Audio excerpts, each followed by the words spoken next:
ఆంధ్ర ప్రజలు నష్టపోయారు, రాయలసీమ ప్రజలు నష్టపోయారు. దయచేసి ప్రజలందరూ ఇది గమనించాలి.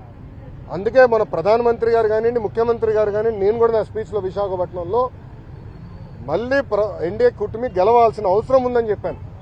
మాకు ఇంకా 4 సంవత్సరాలు 5 నెలలు ఉంది ఎన్నికలు, 4 సంవత్సరాలు 4 నెలలు 5 నెలలు ఉంది ఎన్నికలు. ఎందుకంటున్నానంటే కన్సిస్టెన్సీ ఆఫ్ గవర్నమెంట్ ఉంటేనే కాన్ఫిడెన్స్ ఉంటుంది. దావాస్లో చాలా మంది నన్ను అడిగిన ఒక ప్రశ్న ఏంటి సార్, మీరు బాగున్నారు, చంద్రబాబు నాయుడు గారు మేము నమ్ముతాం, కానీ జగన్మోహన్ రెడ్డి అనే వ్యక్తి గెలవడానికి గ్యారెంటీ మీరు ఇస్తారా అని అడిగారు. నేను గతంలో మేము చాలా ఇబ్బంది పడ్డాము, మళ్ళీ జగన్మోహన్ రెడ్డి గెలవడానికి గ్యారెంటీ ఏంటని అడిగారు.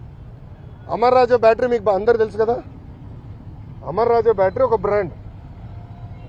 Amar Raja battery corporate headquarters Chittoor జిల్లాలో ఉంటుంది. వాళ్ళు కట్టే పన్నులో ఇన్కమ్ ట్యాక్స్లో ఆంధ్ర రాష్ట్రానికి ఎక్కువ భాగం వాటా వస్తుంది. ఎందుకంటే వాళ్ళ హెడ్ క్వార్టర్స్ ఆంధ్ర రాష్ట్రం. ఆంధ్ర రాష్ట్రంలోనే highest tax payer Amar Raja battery. ఆ అమర్ రాజా బ్యాటరీని వేధించలేదా గత ప్రభుత్వం?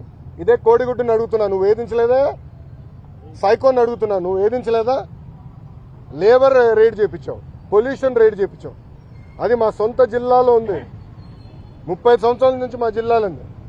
ఒక్కరికి లెడ్ పాయిజనింగ్ అవ్వలేదు స్వామి 30 సంవత్సరాల్లో. ఎందుకంటే వాళ్ళు highest ethics, highest standards maintain చేసే పని. అలాంటి కంపెనీని వెంటాడి వెంటాడి వెంటాడి ఏడిపిస్తే ఎవడొస్తాడండి పెట్టుబడి పెట్టేదానికి? ప్రజలు కూడా గమనించాలండి, ప్రజలు సీరియస్గా ఆలోచించాలి. ఎందుకంటే ఈరోజు ఒక్కొక్క పారిశ్రామికవేత్తను ఒప్పించేదానికి ఎంత కష్టపడాల్సి వస్తుంది మాకు. ఇప్పుడు కాగ్నిసెంట్ నేను ఎక్కడ కలిసానండి, కాగ్నిసెంట్ చైర్మన్ వాళ్ళ పెవిలియన్కి వెళ్ళి నేను కలిసాను. ఒక మంత్రిగా నాకు అవసరమా వేరే వాళ్ళ ఆఫీస్కి వెళ్ళి కలిసి? నేను వెళ్ళా, ఎందుకు వెళ్ళా? మన పిల్లల కోసం నేను కమిట్మెంట్ ఇచ్చా, వాళ్ళ కోసం నేను వెళ్ళాలని పెవిలియన్కి వెళ్ళా. త్వరలోనే మంచి న్యూస్ కూడా వస్తుంది, ఉత్తరాంధ్ర విశాఖపట్నంకి వస్తుంది. స్వామి ఏంటండి ఏంటండి దావోస్లో కాదండి, జ్యూరిక్లో. Okay sir. అమ్మ రోజా గారికి జ్యూరిక్కి దావోస్కి తేడా ఏంటో తెలియదు, నన్నేం చేయమంటారు స్వామి? పాపం ఆమెకు తెలీదు, తనతో అవగాహన లేనట్టుంది. కొంచెం వాస్తవం ఏంటి, జ్యూరిక్లో మేము దిగిన రోజు తెలుగు వాళ్ళందరూ బాబు గారిని కలవాలంటే మండే ఆఫ్టర్నూన్ 700 మందితో, ఎందుకంటే అక్కడ అందరూ బాగా కష్టపడతారు ఉద్యోగాలకు వెళ్ళే వ్యక్తులు. మండే ఆఫ్టర్నూన్ 700 మందితో మీటింగ్ పెట్టుకున్నాం. అక్కడ ఒక అతను నాకు ఎత్తాడు, చూపించాడు పేపర్, అన్న రెడ్ బుక్ గురించి మాట్లాడు అని చెప్పాడు. అతనికి సమాధానం చెప్తూ నేను మాట్లాడా, డావోస్ నేను మాట్లాడా. రెండోది మళ్ళీ చెప్తున్నా, రెడ్ బుక్ గురించి ఎందుకు వాళ్ళు భయపడుతున్నారు?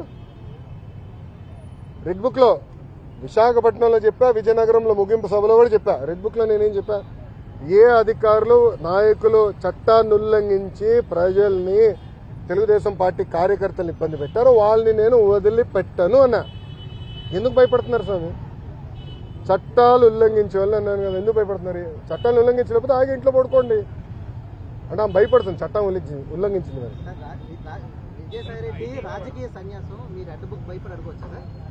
అది ఆయన అడిగితే బాగుంటుంది సార్, నాకేం తెలుసు. నేను చట్టాన్ని ఉల్లంఘించే వాళ్ళని ఇబ్బంది పెడతాను. నేను